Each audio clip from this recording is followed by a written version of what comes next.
Dans la paracha de Hémor, il y a un commentaire très célèbre du Or HaChaim Akadosh que je vous invite à lire, et en sachant d'avance que vous ne comprendrez pas, même pas 5% de ce qu'il y a écrit, mais c'est très joli. Un petit peu, on va dire, ça vaut la peine de le lire, c'est très intéressant. On va d'abord lire les psukim sur lesquels il veut expliquer. Il y a quelques psukim dans la paracha sur les Kohanim qui mangent la trouma. Le Cholzar, le Kodesh. Si on n'est pas Kohen, on ne peut pas manger.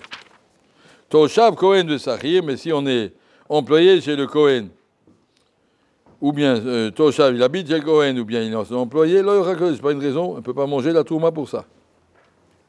Kohen qui mais si le Kohen il achète une nevesh avec son argent, un esclave, l'avdil, il acquiert une femme qui douche kesef, ou yochalbo, ils pourront manger la trouma.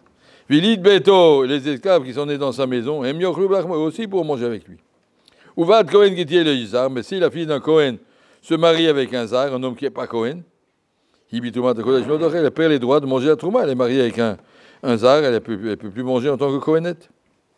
Sauf Uvad Kohen qui tient Almana ou Groucha, si la Bat Kohen devient veuve ou divorcée, Vezerahen là sans laisser descendance de son mariage avec un Zar, avec un non-Kohen, Veshava el Bet Avia qui nous elle pourra revenir à la maison de son père, comme quand elle était jeune fille.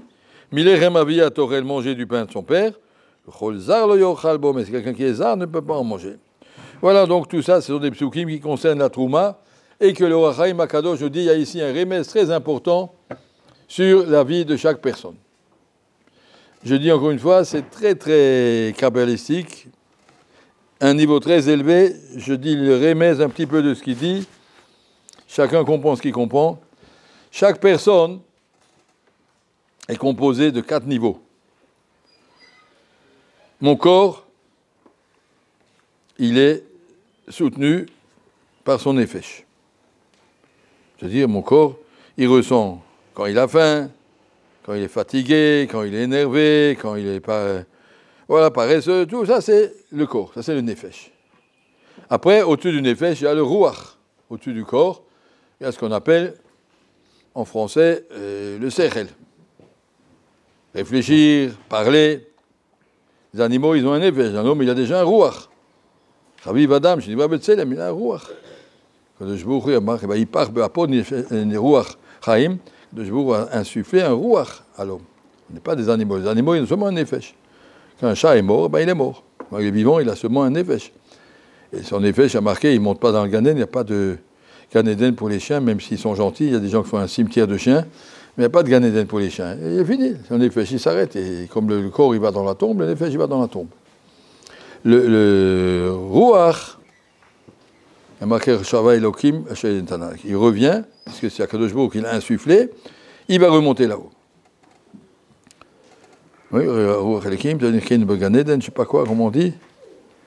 Et le Ruach, il est, on va dire, il correspond un petit peu, c'est pas tout à fait précis, à ce qu'on appelle le Sechel, qui me permet de gérer le gouffre. Mon gouffre, il est paresseux, il a envie d'être maintenant sur la plage, en train de se reposer, et mon Sechel dit, non, maintenant tu restes là, tu lernes, c'est ton travail. Donc mon Ruach, il peut dominer le Nefesh. Oui. C'est ce qu'il appelle Imbal Nefesh Ata. Si tu es un homme de qualité, comment on appelle ça? Bal Nefesh. Mais c'est Bal Nefesh de Or HaChaim, que ton Ruach, il domine ton Nefesh. Il y a des gens que le Nefesh, il domine le Ruach. J'ai envie de quelque chose, et ben il n'y a plus de Ruach, plus rien. J'ai envie maintenant d'aller voir un match. Tu ne vas pas me dire qu'il y a un Agmara qui m'attend. Elle attend. Le match, il n'attend pas. Le Ruach, il est au service du Nefesh. Ça, c'est faux. On nous demande une balle Nefesh Ata. Que toi, tu domines ton Nefesh. C'est vrai que le Nefesh a ses besoins, et puis ton Ruach, il est capable de dominer. Au-dessus du Ruach, il y a un troisième niveau, qui est le niveau du Am Israël, Neshama. Neshama, c'est, on traduit ça très très mal par la conscience, qui va au-dessus du Sechel. Mon Sechel me dit ça et ça, et mon Ruach me parle, me dit, Adoni, tu aimes Akadosh Baruch Hu, tu as peur d'Akadosh Baruch Hu, tu t'attaches à Akadosh Baruch Hu, tu fais des brachot avec une kavana pas avec le sérel seulement. Quelqu'un qui aime sa femme avec le sérel, elle ne sera pas très contente. Oui, j'ai bien réfléchi, je te comprends, je t'aime beaucoup, voilà, j'ai réfléchi. C'est pas ça. Il faut que ça vienne avec la neshama, on va dire. Pas par rapport à sa femme, en tout cas par rapport à Kadosh Baruch Hu, on doit vivre à un niveau où mes mitzvot, elles ont pas seulement une obligation du sechel, mais un niveau nefesh, neshama. Neshama. Shabbat a une neshama yetera, qui nous permet de faire encore plus de tfilot, nishmat kol chai, psuké de zimra, moussav, les zmirot à table. La neshama, elle est présente. La neshama, elle doit dominer le ruach. C'est-à-dire qu'un homme qui est entièrement sous la domination de son sérel, mais qui n'a pas de neshama, ça ne montera pas haut. Et après, il y a au-dessus de la neshama, le 4e niveau, là, ce qu'il appelle chaya, ce qu'il appelle neshama de neshama. C'est la source de toute la kedusha qui est dans ma neshama. Je parle des choses que je ne comprends pas bien, hein. Je vous dis les mots du Or HaChaim HaKadosh, c'est très intéressant. Il dit, lisez les psukim comme ça. Qu'est-ce qui va arriver? On comprend très bien que le monde entier ne vit que grâce à la nourriture qu'Hachem lui envoie. Si Hachem n'envoie pas de pluie, la terre, elle se dessèche. Si il n'y a pas de nefesh dans une personne, dans un animal, eh ben, elle devient un cadavre. On a besoin que le nefesh nourrisse le corps. S'il n'y a que le nefesh, s'il n'y a pas de rouar, l'homme, il est une behema. Qu'est-ce qu'il est? Tu ne réfléchis pas. Tu vis avec tes instincts. Quand quelqu'un m'énerve, je frappe tout le monde. Et quand je veux quelque chose, je tape du pied, je veux ce gâteau, et puis c'est tout. Et ben, voilà. Donc ça s'appelle quelqu'un qui n'a pas de rouach. Il vit au niveau du nefesh. Eh ben, qu'est-ce que qu'il monte après 120 ans, il n'a rien à monter. Tu as vécu au niveau de ta BMA, alors tu es un BMA, Wakasha. Oui. Il s'agit de grandir. Il s'agit de grandir, ça veut dire de mettre mon nefesh au service du rouach. C'est le rouach qui nourrit le nefesh. Et pour que le rouach puisse vivre, il a besoin de neshama. Donc chacun est nourri par les tâches qui est au-dessus de lui, qui lui donnent sa lumière. Et maintenant, on va dire comme ça. À part ça, il essaie de faire entrer ça dans les psukim. Quelqu'un qui est étranger, quelqu'un qui n'a jamais vécu dans sa vie au niveau de son nefesh, de son rouach, de sa neshama. Il végète au niveau du nefesh. Je mange, je dors, je m'amuse, je vis mon lamazé. Le Yochal Kodesh, tu arrives là-haut, tu n'as pas accès au monde de la Kedusha. Tu as vécu comme un chat, tu vas mourir comme un chat. Oui. Chez Hachem et pitié. Adam ou Behemat, Oshia Hachem. Il y a des gens qui sont comme des Behemoth. Que je vois pitié d'eux, il va s'occupe pas d'eux, mais en tout cas, c'est pas ça qu'on veut. C'est pas pour ça que tu es né. Ah, ça, c'est pour une personne. Cholzar le Yochal Kodesh. Toshav Kohen, Vesachir, le Yochal Kodesh. Si la Neshama, elle vit, mais elle ne gère pas ni le Ruach, qui est le Toshav, ni le corps, qui est le Sachir. Sachir, c'est mon employé. Si mon corps, qui est mon employé, c'est mon corps, moi j'ai ma Neshama, elle dit à mon corps, allez, lève-toi à la choule. Elle y suit. Mais il ne fait pas partie, il n'est pas attaché, on va dire comme ça, tu te lèves pour aller à la choule, tu es forcé, ce n'est pas tes pieds qui vont, j'y vais, d'accord, je suis obligé, mais je ne le fais pas au niveau de ma neshama. Là, ce corps et ce rouach n'arrivera pas non plus dans les mondes d'Akdoucha, il va rester bloqué en route.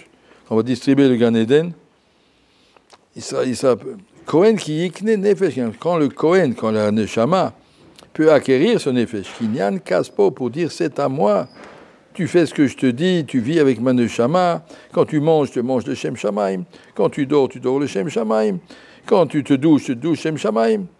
Être capable de mettre tout le corps au service de la neshama, ou yoralbo, là le corps il aura triatametim, il pourra manger avec la neshama de ce monde supérieur.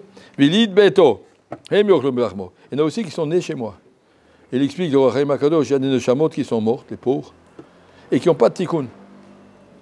Alors qu'est-ce qu'on fait? Un monsieur, il arrive là en haut, et il n'avait jamais mis les tefilines dans sa vie. On ne peut pas le faire rentrer au Gan Eden, il n'y a pas de place.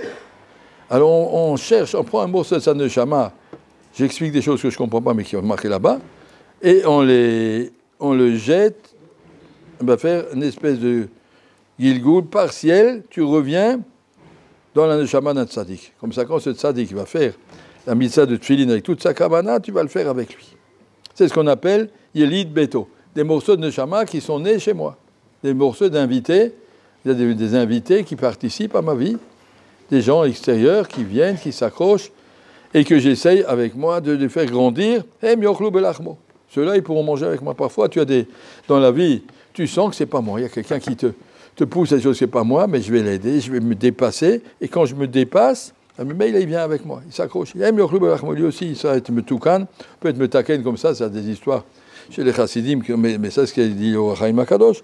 On peut faire vivre, donner ce pain, donner ce monde de la Kedusha à ceux qui sont Yelid, Beto, qui sont nés chez moi, c'est-à-dire des morceaux de neshama qu'on m'a posés sur moi, accrochés à ma neshama, et que j'essaye de prendre en train en autostop, en même temps que moi je fais mon limoud, et il y a ce petit morceau de neshama qui dit « Regarde, pendant que tu étudies, regarde par la fenêtre, il y a un oiseau. Non, viens en l'air. » Alors je suis arrivé à être me taquer auto, etc. Après, c'est marqué Ubat Kohen qui tient le Yissar. Mais si la neshama, elle se détruit, elle vit le Yissar, un bonhomme, Shem lui a mis beaucoup d'intelligence, beaucoup de force, de personnalité, et puis il s'en sait pour l'amaser. Il va devenir le plus grand millionnaire de France. Il va devenir le plus grand passionné de football. Il prend toutes ces neshamot, tout ce qu'il a, et il le met, le Yissar, dans des shtouyot. Il n'y a pas de chelek bichlal dans le Triyat Hametim de l'Amaba. Qu'est-ce que tu veux qu'on fasse avec ça? Ou Bat Kohen, qui était Almana ou Grusha, et la neshama, la personne la plus haute, qui est déconnectée de son gouffre, elle n'a rien à en faire, elle devient veuve ou divorcée, sans laisser aucune trace de son passage dans ce monde, Shava el bet avia kinurea, elle va remonter au ciel comme avant sa naissance. Que font les neshamot dans le ciel avant qu'ils passent dans le Hamazé? Milechem avia tochel, elle ne mangera pas son pain, elle va manger le pain de la honte que Akadosh Baruch Hu distribue aux gens, mais que Akadosh Baruch Hu dit, je t'ai mis dans le monde pour que tu puisses gagner ton pain toi-même. Ne vis pas avec la tzedaka. Les neshamot sont obligés de vivre avec ça. Mais les gens étrangers n'ont même pas accès à ça. Voilà, un tout petit peu, j'ai lu, c'est très joli, je n'ai même pas dit le tiers de ce qui est marqué là-bas. Si vous avez l'occasion de lire ces psukim de Chaim HaKadosh, c'est très joli. Je reprends encore une fois l'idée générale et de dire qu'un homme est là pour essayer de faire monter son gouffre au niveau du nefesh, son nefesh au niveau du sechel, son sechel au niveau de sa neshama, et sa neshama au niveau de sa profonde neshama intérieure, qui est le fond du émet qu'il a en lui. Et ça, c'est le but de la bria, d'arriver à faire monter tout ça, ce qu'on appelle Triyat Hametim. Ça veut dire j'arriverai à faire monter, au moment de la résurrection, mon corps il monte, mon sechel il monte, tout ça s'accroche à Triyat Hametim, aux parties les plus élevées du monde. Il y a marqué dans Chaim, il commence par cette phrase, quand Dieu a créé l'homme a une neshama yoter kedosha que tous les malachim. On va atteindre un niveau plus élevé que le niveau des malachim, et pas seulement je vais atteindre, je pourrais emmener avec moi, comme Elioanavi a emmené son corps, et Yaakov Avinu l'omet, alors aussi, nous, on peut emmener avec nous tout ça. Voilà, ce qu'on a compris là, on a compris, ce qu'on n'a pas compris, au moins on a compris qu'il y a quelque chose qui se cache derrière ces mots, et que la Torah est beaucoup plus large que ce qu'on comprend, mais il y a beaucoup de remazim qu'on a un petit peu avoir accès, et qu'on puisse vivre toute la Torah à tous les niveaux. Amen.